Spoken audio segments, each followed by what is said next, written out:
네, 오늘은 디모데전서 6장 17절에서 21절 본문인데 디모데전서 마지막 단락 우리가 함께 나누게 되었습니다. 네, 이 세대의 부한자들에게 주시는 명령이라고 말씀드릴 수가 있습니다. 돈에 대한 그리스도인의 자세는 청지기직에 대한 이해로 시작되게 됩니다. 늘 제가 말씀드리는 부분이죠. 우리가 가진 소유, 특별히 돈은 우리의 것이 아니다. 하나님께서 맡겨주시는 겁니다. 돈뿐만 아니라 자녀도 그렇고 우리에게 부여된 모든 은사, 재능 이런 것들도 하나님께서 특별한 목적을 가지고 우리에게 부여하신 것입니다. 그래서 그것을 잘 관리할 책임이 우리에게 있는 것이죠. 특별히 오늘은 이 세대의 부한자들에게 주시는 경고의 말씀, 또 그런 부한자들에게 주시는 지침이 있습니다. 먼저 이 세대의 부한자들에게 주시는 경고가 무엇인가 17절을 같이 한번 읽어보겠습니다. 시작. 내가 이 세대에서 부한자들을 명하여 마음을 높이지 말고 정함이 없는 재물에 소망을 두지 말고 오직 우리에게 모든 것을 후히 주사 누리게 하시는 하나님께 두며. 자, 부한자들에게 주시는 첫 번째 경고는 무엇이냐면 마음을 높이지 말라는 것입니다. 돈은 권력과 밀접한 관련이 있습니다. 특별히 교회 안에서도 돈이 오고 가는 그곳에 힘이 있다라는 것을 알게 됩니다.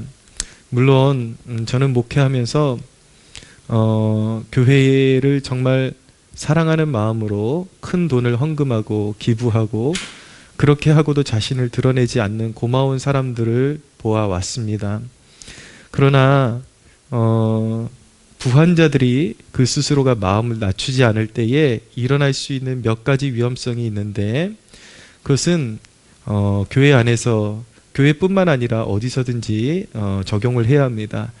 공동체 안에서 인정받고 싶어하고 어떤 결정권에 대해서 어떤 대의에 함께하는 것이 아니라 자신이 힘을 발휘해서 그 결정에 지대한 영향을 끼치고 싶어하고 또 이제 돈으로만 다 하려고 하다 보니까 교회에 정말 마음을 쏟아서 헌신하지는 않고 말로만 하려는 그런 유혹을 받을 수가 있습니다. 이렇게 가끔 저에게 들려오는 소식들을 보면은 작은 교회들에 이따금씩 그 돈으로 위세를 떨치려는 사람들이 있다라는 그런 소식을 듣기도 합니다. 제가 얼마 전에도 어느 한 교회에 새로 들어온 어떤 재력가가 이 교회 재정은 내가 책임진다고 그렇게 서스럼 없이 그렇게 말했다라는 이야기를 듣게 되었습니다.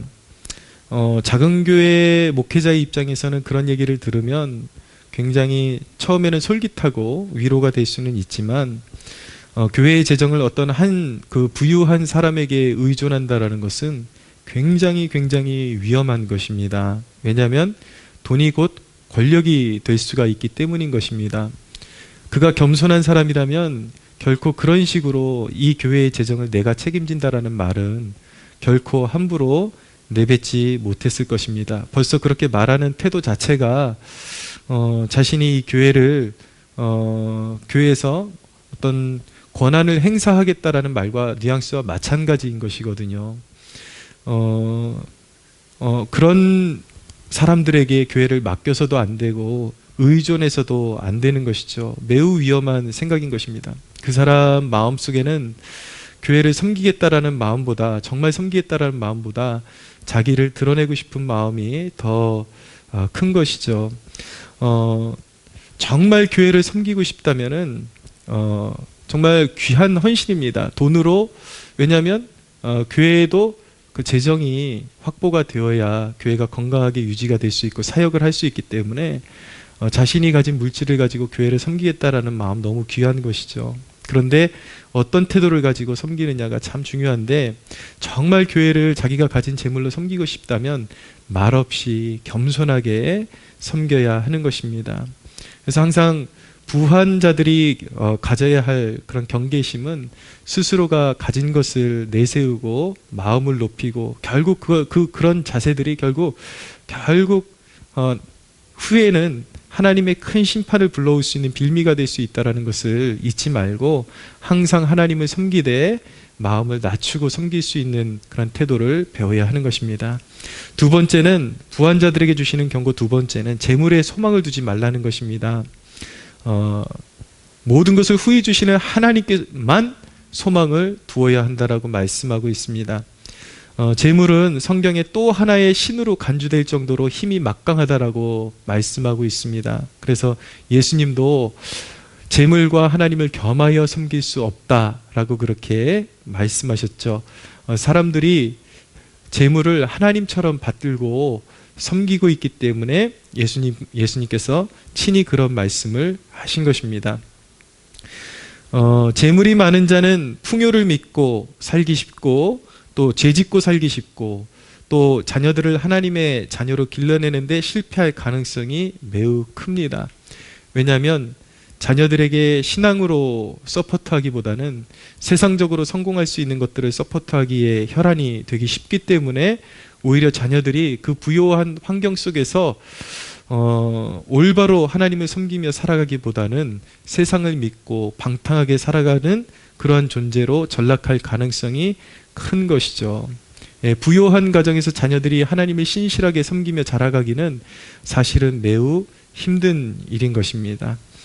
하나님은 진정 우리 필요를 채우시는 분인데 돈이 진정 우리의 필요를 모두 채워줄 것이라는 착각은 버려야 합니다. 우리가 균형감이 중요한데 이런 본문을 우리가 직면할 때에 돈이 우리에게 필요 없다라고 말씀하는 것은 아닙니다. 돈이 우리에게 부족하면 매우 불편하죠. 그러나 우리 삶의 기초, 토대를 어디에 두어야 하는가 하는 그런 영적인 그런 진리의 기반을 두고 설교 말씀이 선포되고 있기 때문에 우리가 그런 관점에서 설교를 듣는 것이 매우 중요합니다. 근데 돈이 우리 일상에 필요한 것은 사실이지만 그렇지만 돈이 우리의 진정한 행복을 우리에게 가져다 주는 것은 아니다라는 것을 우리가 알아야 되는 것이죠. 돈이 우리의 삶의 순간마다 필요한 것, 가장 진짜 필요한 것을 가장 적절하게 채워주는 것은 아닙니다. 돈으로 행복을 누리는데도 돈이 행복을 누리는데 필요한 것은 사실이지만 돈으로 행복을 누리려면 그곳에도 은혜가 필요합니다. 왜냐하면 삶에는 많은 변수들이 참 많기 때문인 것입니다. 돈을 돈답게 사용하고 정말 그것을 통해서 행복을 느끼려면 하나님께서 그것을 누릴 수 있는 복을 주지 아니하시면 사실은 돈이 있어도 행복을 누릴 수가 없게 되는 것입니다. 삶의 변수가 참 많죠. 돈으로 행복이 다 주어지고 인생에 참된 만족이 올 수 있다면 세상에서 제일 잘 나가는 그런 권력자들이나 그런 연예인들 이런 사람들이 제일 행복하겠죠. 그러나 그런 사람들의 한결같은 고백이 무엇입니까? 인생이 공허하다라는 것 아니에요? 다 가져봤지만 무언가 영혼의 채워짐이 없으면 인생은 곤고할 수밖에 없고 다 가져도 그것으로 행복할 수가 없는 것입니다. 일례로 우리가 돈이 있어도 건강의 문제가 받쳐지지 않는다면, 돈이 있어도 자녀들이 늘 사고치고 다닌다면, 돈이 있어도 남편이 늘 사고치고 다닌다면, 가정의 불화가 끊이지 않는다면 그것은 돈으로 채울 수 없는 부분이거든요. 그러니까 그런 부분에 있어서 하나님께서 도와주시지 아니하시면 결국 진정한 행복과 만족을 누릴 수 없다라는 것을 깨닫는 것이 신앙을 통해서 배울 수 있는 지혜요, 진리인 것입니다. 그래서 돈으로 행복을 누리는데도 반드시 하나님의 은혜가 필요하다라는 것을 우리가 인정해야만 하는 것이죠. 그렇게 말씀드린 것처럼 삶에는 변수가 참 많은데 오직 하나님만이 우리의 진정한 필요를 채우시고 영혼의 필요를 채우시고 또 하나님만이 우리의 생사와 화복을 주장하심으로 오직 하나님께만 소망을 두며 살아가야 하는 것입니다. 그래야 하나님께서 적절하게 우리의 필요를 채우시고 돈으로 해결한 받을 수 없는 은혜까지 부어주셔서 진정한 만족과 그런 행복, 그런 채우심을 경험하는 삶을 살 수 있게 되는 것입니다. 할렐루야. 그럼 두 번째로 본문은 그런 부한자들을 향한 중요한 지침을 주시는데 바로 18절입니다. 같이 한번 읽어볼까요? 시작. 선을 행하고 선한 사업을 많이 하고 나누어 주기를 좋아하며 너그러운 자가 되게 하라 라고 말씀하고 있습니다. 여러분 기억하십시오. 저와 여러분 모두는 물질에 대한 청지기입니다. 주인이 아닙니다. 언젠가 여러분에게 맡겨졌던 것들에 대한 정산을 해야 합니다. 하나님 앞에서 너에게 맡겨주었던 그 힘, 그리고 물질, 그리고 은사들, 이거 어떻게 사용했느냐 정산해야 될 때가 옵니다. 우리는 물질에 있어서 나를 위해서는 적당히 쓰고 남을 위해 또 하나님 영광을 위해 많이 쓰려는 태도가 필요합니다. 가끔 제가 예로 드는 인물이 바로 웨슬리인데, 요한 웨슬리, 감리교회 창설자 요한 웨슬리는 물질이 적을 때부터, 아주 적을 때부터 자신을 위해서 사용할 수 있는 최소한의 돈과 그리고 이웃을 위해서 하나님의 영광을 위해서 써야 될 돈을 이렇게 따로 책정을 해놓고 이렇게 사용을 했다고 합니다. 근데 하나님께서 그의 사역을 축복해 주셔서 재물이 점점 늘어날 때 자기의 그런 가난한 삶도 물질이 더 필요한 것은 사실이니까 하나님께서 재물을 많이 주시면 그만큼 이제 생활에 필요한 돈도 적정량을 늘리지만은 하나님께서 늘려주신 전 양을 자기를 위해서 사용하는 것이 아니라 자기를 위해서 사용하는 돈을 조금 더 늘리고, 그리고 나머지 부분은 또 이웃과 교회를 위해서 사용하고, 거기서 또 하나님이 더 축복해 주시면 이제 자기에게 정말 필요한 분량만큼의 생활비만을 측정하고 나머지는 또 흘려보내고, 또 거기서 하나님이 더 물질의 축복을 주시면 자기에게 필요한 그런 물질은 딱 한정되어 있다는 것을 인정하고 그 이상 쓰지 않고, 하나님께서 계속해서 축복해 주신다고 계속해서 이제 사치를 늘려가는 것이 아니라 자기의 필요한 그런 물질은 딱 픽스를 시켜놓고 동결을 시켜놓고 계속해서 그 돈을, 더 많은 돈을 흘려보내는 데 힘썼다고 하죠. 우리에게 이러한 물질관이 필요합니다. 그것이 바로 하나님의 사람들에게 필요한 물질관이라고 말씀드릴 수가 있습니다. 사랑하는 여러분, 하나님의 일을 하는데 아낌없이 쏟아부을 수 있는 여러분들 되시기를 축복합니다. 시편 41편 1절에 보면 가난한 자를 보살피는 자에게 복이 있으며 재앙의 날에 여호와께서 그를 건지시리로다 라고 말씀하고 있습니다. 여기서 가난한 자는 단순히 사회적으로 가난한 자들을 포함하기도 하지만, 이렇게 하나님의 영광을 위해서 다윗 자신이 떠돌이처럼 살던 시절이 있었거든요. 그가 왕으로 기름 부음 받았지만 실제적인 왕으로 기름 부음 받기 전에는 떠돌이처럼 살면서 이제 하나님의 공급을 의지했어야 되는데, 이렇게 하나님의 영광을 위해 살면서 이렇게 떠돌이처럼 살고 수입에 소망이 없는 사람들, 이런 사람들을 도와주는 것, 이것을 성경이 구체적으로 가난한 자라고 말씀하고 있는데, 이런 하나님의 영광을 위해서 가난하게 된 사람들을 보살피는 자에게 복이 있으며 재앙의 날에 여호와께서 그를 건지시리로다 라고 그렇게 말씀하고 있는 것입니다. 이렇게 하나님의 영광을 위해서 재물을 사용하는 자의 삶의 기반을 하나님께서 든든히 세워주신다라는 것을 성경을 통해서 우리가 배우게 되는 것이죠. 여러분, 항상 영원의 관점에서 돈을 사용할 줄 알아야 합니다. 19절을 보십시오.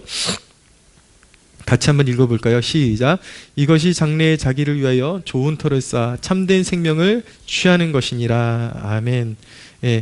자, 이렇게 나누어 주기를 좋아하고 하나님의 영광을 위해서 돈을 사용하는 것이 장래에 자기를 위하여 영혼의 관점에서 좋은 터를 쌓아두는 것이다. 하늘의 상급을 쌓아두는 것이다 라고 그렇게 말씀하고 있는 것입니다. 사치라는 것은 큰 죄에 해당이 됩니다. 그런데 필요와 가치에 의해 좋은 물건을 구매하는 것을 사치라고 하지는 않습니다. 성경이 먹는 것과 입는 것이 있은즉 족한 줄 알라고 하셨는데, 필요에 의해서 구매하는 것이 아니라 과시와 비싼 물건으로 자신의 가치를 돋보이게 하려고 치장에 치장을 더하는 것을 사치라고 하는 것입니다. 그래서 우리 그리스도인들에게, 특별히 여유가 있는 그리스도인들은 특별히 사치하는 죄에 빠지지 않도록 자신을 잘 지켜나갈 수가 있어야 하는 것입니다. 우리가 말씀을 이해할 때에 이 말씀의 중심의 포커스를 알지 못하고 표면적인 것만 보는 사람들이 있습니다. 그래서 자신이 그렇게 부한자들에 속하지 않았다고 생각하는 사람들은 이런 말씀을 들을 때 항상 스스로에게 면죄부를 주면서 그래, 부한자들은 그런 거 조심해야 되지. 그렇지만 이 말씀이 또한 자기에게도 해당된다라는 그 뜻을 이해하지 못하고 넘어갈 때가 참 많습니다. 또 여유롭지 못한 사람들은 어떤 습관들이 있냐면 이렇게 싼 물건들을 필요 없는데 그냥 습관적으로 지나가다 저거 좋다 저거 좋다 그러면 그냥 싼 것들이라고 그냥 막 사다 끌어 모으는 사람들이 있습니다. 필요하지도 않은데 그냥 계속 사다 모아놓고 또 물건 같지도 않은 물건 사다 놓고 쓸 데가 없으니까 이제 허드렛 것들 사다 놓고 쓰지도 못하고 집에다 모아놓고, 사치뿐만 아니라 이렇게 쓸모없는 것들에 낭비하는 것도 죄악의 한 부류라는 것을 이해할 필요가 있는 것입니다. 사치나 낭비, 이 모든 것이 사실은 똑같은 성격을 가지고 있는 것입니다. 목적에 부합하게 가치 있게 그렇게 돈을 사용할 수가 있어야 하는 것입니다. 여러분의 돈이 그렇게 땅에 버려지기보다 하늘 은행에 쌓이도록 하십시오. 정말 하나님 앞에 정말 받음직한 그런 예물이 될 수 있도록 그렇게 여러분들이 가진 소유를 아름답게 사용하는 습관을 들이시는 여러분들 되시기를 축복합니다. 우리가 가진 모든 것이 하나님을 기쁘시게 하고 하나님께 더 가까이 갈 수 있는 도구가 되어야 하지, 우리를 하나님과 멀어지게 하고 또 물질을 의지하게 하는 것, 그리고 그 물질 때문에 마음을 높이게 하는 것, 그리고 그것 때문에 하나님과 멀어지게 하는 이 모든 것들은 영혼에 해로운 것들인 것입니다. 분명히 우리 그리스도인들에게 돈을 벌어야 할 사명이 있고 이유가 있음에도 불구하고 철저하게 하나님과의 그 연합함, 그리고 하나님을 섬기는 것이 인생의 제일의 목적이 되어야 함을 항상 기억하시기를 바랍니다. 돈을 추종하지 않고 다스릴 때만이 돈을 맡겨주신 하나님의 뜻에 합당한 인생이 될 수 있다라는 것 꼭 기억하시고, 돈뿐만이 아니라 우리의 인생의 주인 노릇하는 것이 무엇인지 오늘 말씀을 통해서 점검하시기를 바랍니다. 무엇이든지 물질에 휘둘리지 마십시오. 환경에 휘둘리지 말고 항상 하나님을 추구하는 것을 인생의 제일의 목적으로 삼으면서 우리가 하나님께로 가까이 나가는데 방해되는 것들은 다 우상인 줄로 알고 하나님 발 앞에 내려놓을 수 있는 여러분들 되시기를 축복합니다. 하나님께서 맡겨놓으신 것, 그것을 너무 지나치게 의지하지도 말고 또 인색하게 아끼지도 말고 하나님의 목적과 뜻에 부합하게 아름답게 사용해서 하늘의 축복을 쌓고 하늘의 상급을 쌓는 저와 여러분들 되시길 예수님의 이름으로 축복합니다.